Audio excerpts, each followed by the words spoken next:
বিসমিল্লাহির রহমানির রহিম। আসসালামু আলাইকুম। কেমন আছেন আপনারা সবাই? আশা করছি সবাই ভালো আছেন।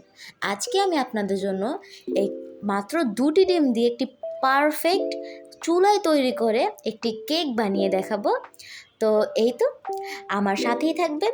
চলুন শুরু করা যাক। প্রথমে আমি একটি বাটিতে 1 কাপের মতো আটা নিয়ে নেব। এরপর আমি এখানে 1 চা চামচের মতো বেকিং পাউডার দিব, আর সামান্য পরিমাণ আমরা বেকিং সোডা দিয়ে নেব।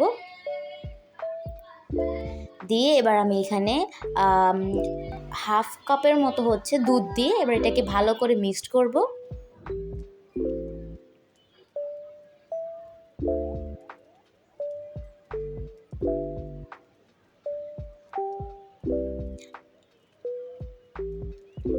এরপর আমি এখানে 2টা ডিম ব্লেন্ডারে নিয়ে এরপর আমি এখানে 1 কাপের থেকে একটু কম চিনি এবং 1 কাপের থেকে একটু কম তেল দিয়ে এবার ভালো করে এটাকে আমরা ব্লেন্ডার করে নিব, যতক্ষণ পর্যন্ত এরকম ক্রিমি ভাব চলে না আসবে।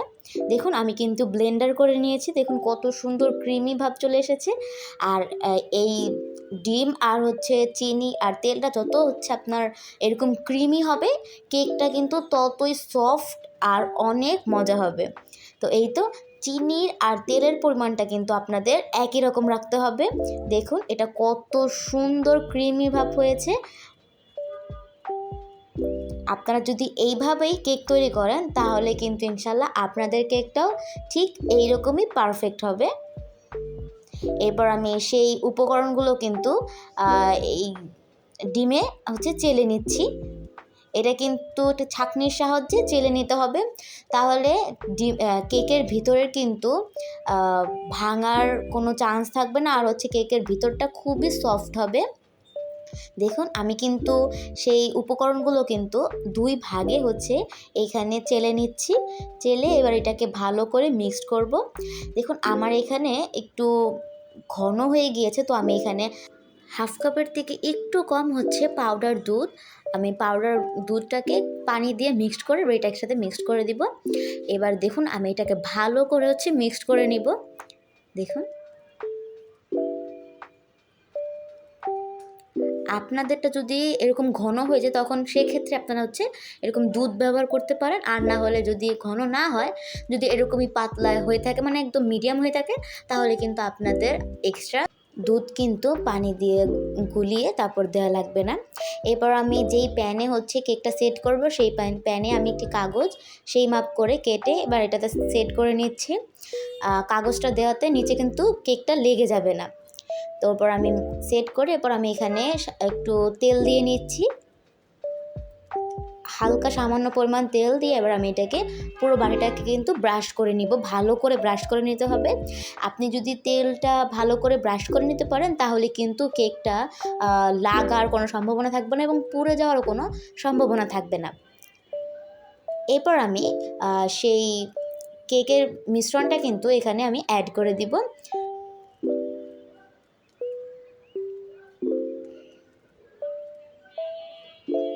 দেখুন এটা কতটা ক্রিমি হয়েছে, এটা কত সুন্দর হয়েছে দেখতে। এবার আমি বাটিটাকে একটু হালকা করে একটু নেড়ে নিব, যাতে এটা ভালো করে সেট হয়ে যায় বাটিটার সাথে।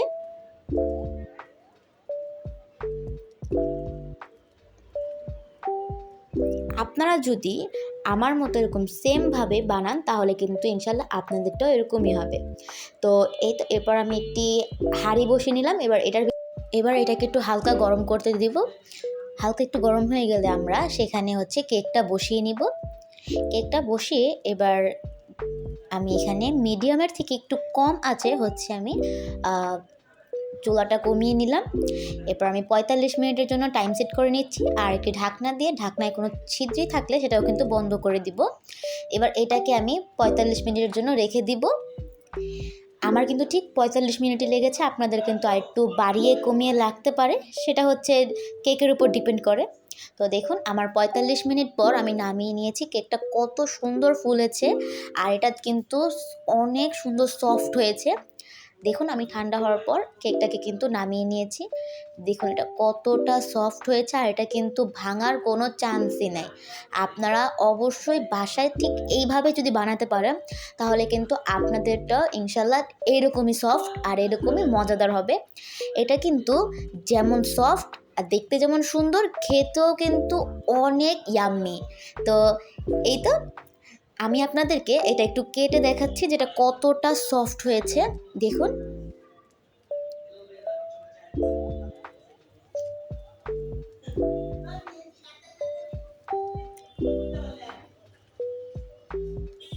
দেখুন কেকের স্লাইসটা দেখুন একটু কত সফট হয়েছে, ভিতরটা দেখুন কত সুন্দর হয়েছে।